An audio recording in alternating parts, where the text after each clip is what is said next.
Hello student, তোমরা অনেকেই এখন রেজাল্ট দেখার জন্য প্রস্তুতি নিচ্ছ। তাছাড়া চিন্তিত যে কাদের ডাকা হবে ডিবির জন্য, সেটা অবশ্যই বলবো। বাট আজকে তোমরা অনেকেই হয়তো রেজাল্ট দেখতে পারবে না যে কারা ডাক পেয়েছো, কেননা সার্ভার বিজি থাকবে। ঠিক আছে, তাই কালকে তোমরা অবশ্যই কিন্তু দেখতে পাবে। কিন্তু হ্যাঁ, অনেকের রেজাল্ট কিন্তু দেখতে পাবে। এটা দেখে আমরা বুঝতে পারবো যে কোন সাবজেক্টে কত কাট অফ গিয়েছে। ঠিক আছে, সেটা তোমাদের সামনে অবশ্যই জানিয়ে দেওয়া হবে কিছুক্ষণের মধ্যে। আর তোমাদের যে রেজাল্ট সেটা কিন্তু 7টায় প্রকাশিত হতে চলেছে, এবং তোমরা কিভাবে রেজাল্ট দেখবে সেটাও কিন্তু জানিয়ে দেওয়া হবে। তাছাড়া তোমরা অনেকেই জানো যে এসএসসিও চাইছে যে 2016 প্যানেল থেকে যতজন বাদ পড়েছে তাদের সবাইকে যাতে আবার এই নিয়োগ প্রক্রিয়ায় নিয়োগ করা যায়। ঠিক আছে, তাতে তোমরা বুঝতেই পারছো যে এখানে ফ্রেশারদের কি কোনো লাভ হলো? সত্যিটা হচ্ছে কিছুই লাভ হয়নি, কেননা এসএসসির তরফ থেকে 11-12-এ 100টা সিটের জন্য 160 জনকে ডাকা হয়েছে। যদিও 1000 জন যদি বাদও যায়, সেকেন্ড ডিবি লিস্ট কি সত্যি কি বেরোবে? সত্যি কথা বললে কিন্তু বেরোবে না, কেননা এক্সট্রা যে 60 জনকে যে ডাকা হয়েছে তাদের মধ্যে থেকেই কিন্তু ওই সিটগুলোতে কিন্তু ফিল আপ হয়ে যাবে। তোমরাও সেটা বুঝতে পারছো। ঠিক আছে, আর যদি বেরোয় তাহলে কিন্তু এটা ফ্রেশারদের জন্য একটা সুযোগ রয়েছে। তারপর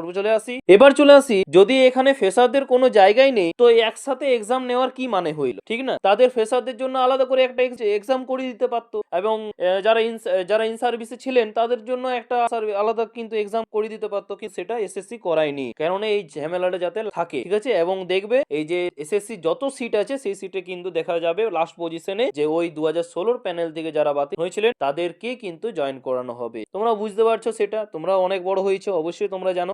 এবং এবার ফ্রেশারদের ক্ষতিটা কি হলো? ফ্রেশারদের ক্ষতিটা হলো যে 10টি বছর কিন্তু এক্সাম হয়নি। তাহলে ক্ষতিটা কার হলো? ফ্রেশারদের ক্ষতিটা হলো, বুঝতে পারছো। আর তাছাড়া আজকে নবম দশমের তালিকা প্রকাশ হলেও ঠিক আছে, সেটা কিন্তু যে আমরা খুশি হব সেটাও বলতে পারছি না। যে কাট অফ কত যাবে, হাই চলে গেলে হয়তো দুঃখিত হব, ঠিক না? আর যদি কম যায় তাহলে ঠিক আছে, কিন্তু সেটা আমাদের দেখার বিষয়। ঠিক আছে, আর এখানেও কি ফ্রেশাররা অনেক পরিমাণে কি ডাক পাবে নাকি পাবে না, সেটাও কিন্তু সন্দেহ রয়েছে। ঠিক আছে, যে কারা ডাক পাবে আজকেই বোঝা যাবে। বাট যদিও ফ্রেশাররা ডাক না পায় তাহলে কিন্তু অবশ্যই কিন্তু এটা সবচেয়ে বড় অন্যায় হবে। আর এরও কে গ্যারেন্টি দেবে যে সুপ্রিম কোর্ট হাইকোর্ট হওয়ার পরেও থার্ড এসএলএসটি হবে নাকি হবে 1-2 বছরের মধ্যে, সেটাও কিন্তু শিওর নেই। এবং এই সরকার আর পারবে এসএলএসটি এক্সাম নিতে এবং সব স্বচ্ছভাবে নিয়োগ প্রক্রিয়া সম্পূর্ণ করতে, নাকি আবারও কিন্তু 10টি বছর ঝুলিয়ে দেবে, এটাই কিন্তু দেখার বিষয়। তাছাড়া ফ্রেশারদের উদ্দেশ্যে বলি, আমরা আমাদের কিন্তু আন্দোলনটা থামালে হবে না। ঠিক আছে, আমাদের আন্দোলনটা কিন্তু চালিয়ে যেতে হবে, শেষ পর্যন্ত চালাবো। এবং আমাদের দাবি একটাই যে শূন্য পদ বাড়াতে হবে, আর না হলে কিন্তু থার্ড এসএলএসটির জন্য ঘোষণা করে দিতে হবে যে 26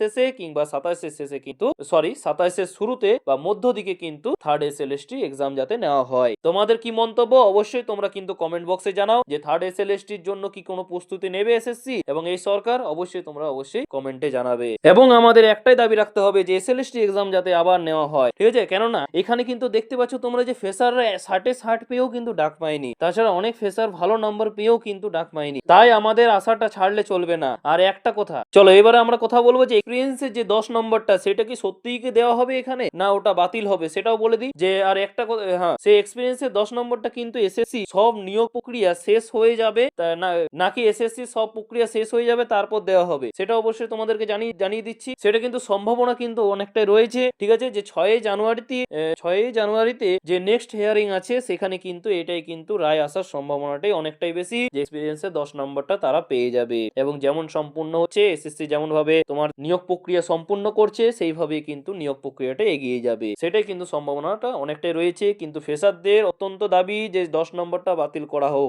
তাতে যাতে ফ্রেশাররাও যাতে ডাক পায়। কিন্তু আমিও চাইবো যে 10 নম্বরটা বাদ হলেই ভালো, কেননা ফ্রেশাররা অনেকেই উপকৃত হবে। এবং 10 নম্বরে যদি বাদও না হয় তাহলে কিন্তু বলে রাখি যে সংখ্যা কিন্তু বাড়াতে হবে, এবং আবার কিন্তু ইন্টারভিউর জন্য যাতে সেকেন্ড ডিবি যাতে ডাকা হয় সেটাও কিন্তু আমরা চাইবো। এবার চলে আসি 9-10 এর তালিকা প্রকাশ কবে হবে। ঠিক আছে, সেটা বলে রাখি। এবার বলি যে 9-10 এর তালিকা প্রকাশ যেহেতু আজকে হবে এবং কারা ডাক পাবে আর একটা এক্সপেক্টেড কাট অফ তোমাদের সামনে তুলে ধরবো। ঠিক আছে, সেটাও শুরু থেকে শেষ পর্যন্ত দেখো, অবশ্যই তোমরা জানতে পারবে যে কত নম্বর থাকলে বা আশেপাশে থাকলে কিন্তু 1-2 নম্বর এদিক ওদিক হতে পারে, কিন্তু তোমরা যদি থাকে নাম্বার তাহলে কিন্তু তোমরা অবশ্যই কিন্তু ডাক পাওয়ার চান্সটা অনেকটাই বেশি। তার আগে বলে রাখি যে 9-10 এর ডিবির জন্য কবে ডাকা হবে। তো বলে রাখি যে 9-10 এর ডিবির জন্য কিন্তু তোমাদের ডিসেম্বর মাসের শেষের দিকে কিন্তু তোমাদের কিন্তু ডাকা হবে। ঠিক আছে, সো চিন্তা করো না, তোমরা অবশ্যই ডাক পাবে। আর তোমাদের 100টা সিটের জন্য যেহেতু 160 জনকে ডাকা হবে, তার জন্য এখানে কিন্তু 9-10 এর সিট সংখ্যা অনেকটাই বেশি, এর কারণে তোমরা অনেকেই কিন্তু ডাক পাবে। এবার চলে আসি সম্পূর্ণ হবে কত তারিখে, মানে কোন মাসে কিন্তু সম্পূর্ণ হবে। তো ডিসেম্বর মাসে কিন্তু সম্পূর্ণ হওয়ার কিন্তু চান্সটা অনেকটাই কম। তো তোমাদের জানুয়ারি মাসের কিন্তু শেষের দিকে কিন্তু এই প্রক্রিয়াটা সম্পূর্ণ প্রক্রিয়া কিন্তু শেষের মুহূর্তে। আর তাছাড়া মাদ্রাসা রিলেটেড যারা এখনো পর্যন্ত দেখোনি যে নতুন বিজ্ঞপ্তি এসেছে, কত সিট সংখ্যা, মানে আবার তোমাদের নতুন ভ্যাকেন্সি বেরিয়েছে, যারা দেখোনি তারা অবশ্যই কিন্তু দেখে নিতে পারো, ঠিক আছে।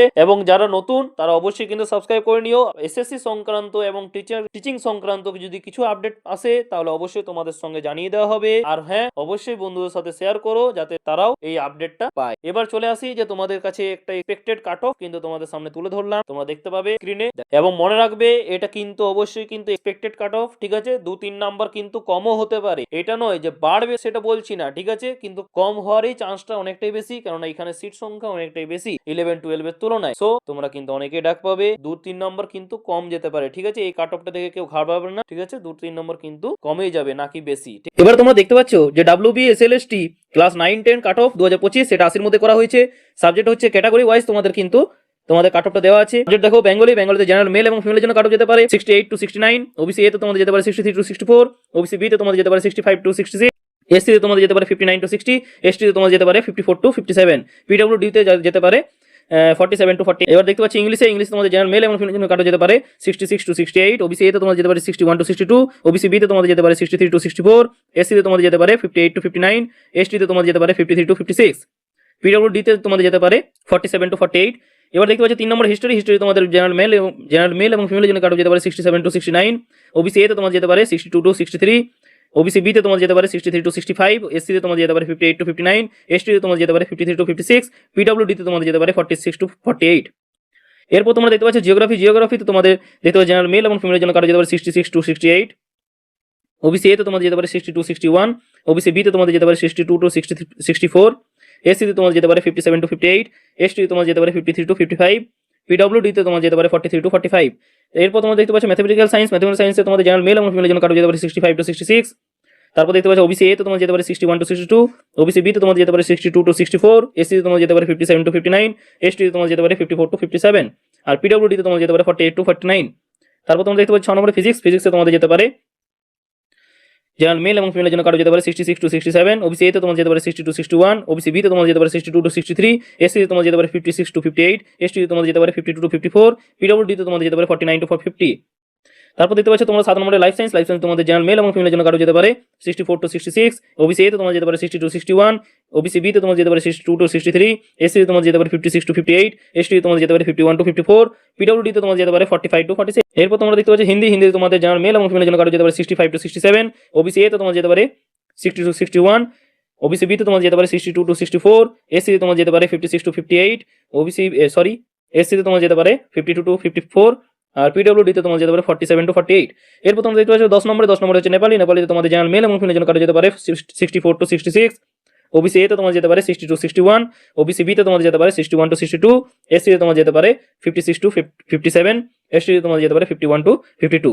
এবার পিডব্লিউডি তে তোমাদের যেতে পারে 42-44। এটা কিন্তু অবশ্যই এক্সপেক্টেড কাট অফ, ঠিক আছে। তোমাদের সামনে সেটা তুলে ধরলাম, এবং তোমরা অবশ্যই কমেন্ট বক্সে জানাও তোমাদের নাম্বার, এবং তোমরা অবশ্যই যদি রেজাল্ট দেখে থাকো তাহলে অবশ্যই জানাবে যে তোমরা ডাক পেয়েছো না পাওনি। অবশ্যই তোমরা সেটা দেখে আমরা পরবর্তী ভিডিওতে কিন্তু আলোচনা করব।